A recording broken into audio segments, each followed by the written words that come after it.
যখন ডাইনোসরদের যুগ শেষ হয়ে স্তন্যপায়ী প্রাণীদের আধিপত্য শুরু হয়, সে যুগ থেকে আজ পর্যন্ত পৃথিবীতে টিকে আছে এক অদ্ভুত স্তন্যপায়ী প্রাণী, যার নাম হলো বনরুই বা প্যাঙ্গোলিন। আজ আমরা কথা বলবো প্যাঙ্গোলিনের জন্ম ও জীবনযাপন, খাদ্যাভ্যাস, শিকার এবং মৃত্যুসহ তাদের পুরো জীবনচক্র নিয়ে।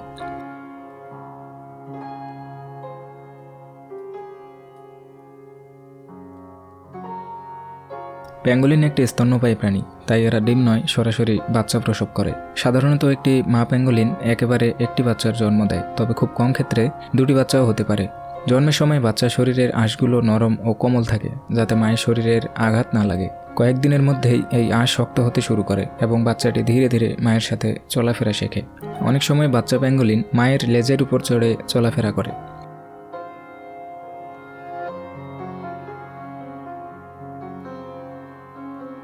প্যাঙ্গোলিনের পুরো শরীর ঢেকে থাকে শক্ত আঁশে, যা মূলত ক্যারাটিন নামের উপাদান দিয়ে তৈরি। আঁশ দিয়ে এরা নিজেদের রক্ষা করে এবং বিপদ দেখলেই শরীর গুটিয়ে বলের মতো হয়ে যায়। এই স্বভাবের জন্য মালয় ভাষায় এদের বলা হয় পেঙ্গোলিন, যেখান থেকে এসেছে ইংরেজি নাম প্যাঙ্গোলিন।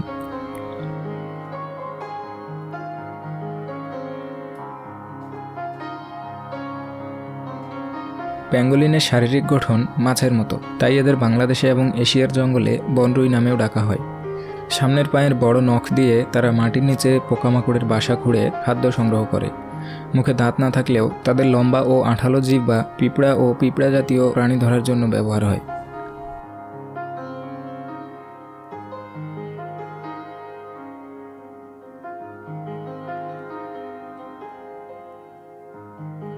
প্যাঙ্গোলিন ফলিডোডা বর্গের একমাত্র সদস্য। পৃথিবীতে মোট 8টি প্রজাতির প্যাঙ্গোলিন পাওয়া যায়। এদের বসবাস মূলত এশিয়া ও আফ্রিকার বিভিন্ন দেশে। ঘন জঙ্গল, পাহাড়ি এলাকা এবং ঝোপঝাড়পূর্ণ স্থান এদের পছন্দের আবাসস্থল।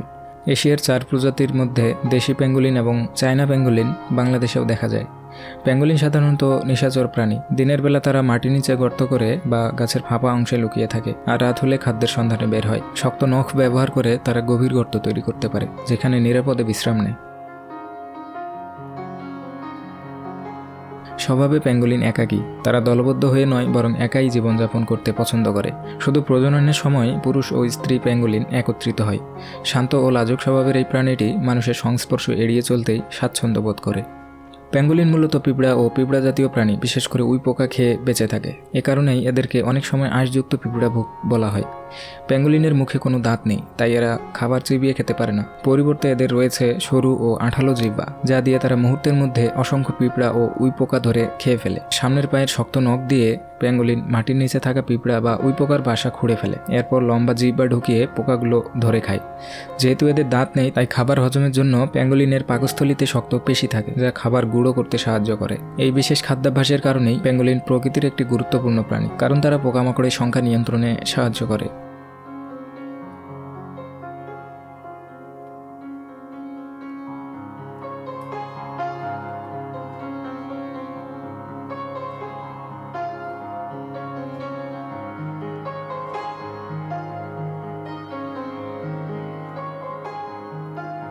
প্যাঙ্গোলিন স্বভাবে শান্ত ও নিরীহ প্রাণী। এরা সাধারণত অন্য প্রাণীর উপর আক্রমণ করে না এবং সংঘর্ষ এড়িয়ে চলতে চায়। তবে প্রাকৃতিক পরিবেশে তাদের কিছু শত্রু রয়েছে, যেমন বড় মাংসাশী প্রাণী, চিতাবাঘ, বড় সাপ ইত্যাদি। প্যাঙ্গোলিনের প্রধান আত্মরক্ষার উপায় হলো তাদের শক্ত আঁশ।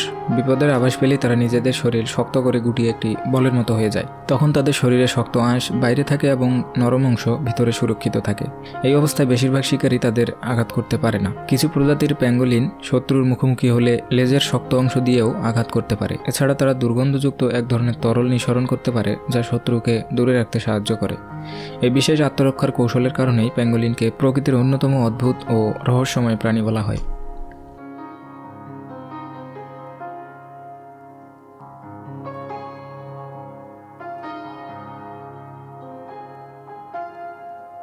প্যাঙ্গোলিন বর্তমানে পৃথিবীর সবচেয়ে বেশি পাচার হওয়া স্তন্যপায়ী প্রাণীদের মধ্যে একটি। শান্ত স্বভাবের আত্মরক্ষার সীমিত উপায়ের কারণে এরা খুব সহজেই শিকারীদের হাতে ধরা পড়ে।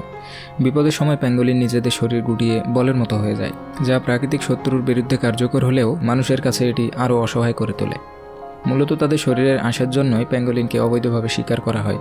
অনেক দেশেই এই আঁশ ভেষজ ওষুধ তৈরিতে ব্যবহার করে বলে বিশ্বাস করা হয়। এছাড়া কিছু অঞ্চলে প্যাঙ্গোলিনের মাংস বিলাসবহুল খাবার হিসেবে ধরা হয়। প্রতি বছর হাজার হাজার প্যাঙ্গোলিন অবৈধ বন্যপ্রাণী বাণিজ্যের শিকার হয়।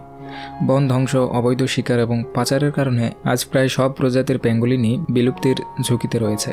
প্যাঙ্গোলিন রক্ষা করা শুধু একটি প্রাণীকে বাঁচানো নয়, এটি আমাদের বন ও প্রাকৃতিক পরিবেশের ভারসাম্য রক্ষার সঙ্গেও জড়িত। তাই এদের সংরক্ষণে সচেতনতা ও কঠোর ব্যবস্থা অত্যন্ত জরুরি। আজ প্যাঙ্গোলিন পৃথিবীর সবচেয়ে বিপন্ন স্তন্যপায়ী প্রাণীদের মধ্যে একটি। অবৈধ শিকার, পাচার এবং বনভূমি ধ্বংসের কারণে তাদের সংখ্যা দ্রুত কমে যাচ্ছে। এশিয়া ও আফ্রিকার বিভিন্ন দেশে আইন করে প্যাঙ্গোলিন শিকার নিষিদ্ধ করা হয়েছে, তবুও গোপনে এই অবৈধ বাণিজ্য চলছেই।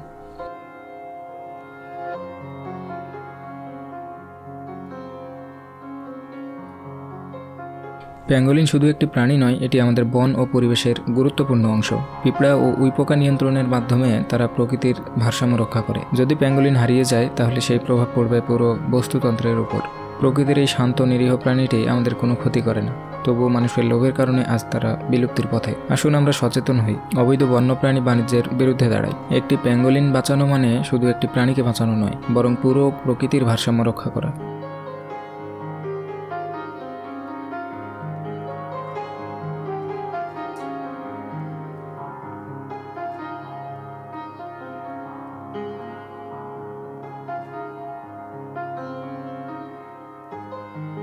প্যাঙ্গোলিনের মতো এই বিস্ময়কর প্রাণী সম্পর্কে অজানা যাত্রা এখানেই শেষ করছি। পরবর্তী ভিডিওতে আবারও ফিরে আসবো কোনো নতুন বন্যপ্রাণী ও প্রকৃতির অজানা গল্প নিয়ে। ততদিন পর্যন্ত ভালো থাকুন, সচেতন থাকুন আর প্রকৃতিকে ভালোবাসুন। আবার দেখা হবে পরবর্তী ভিডিওতে।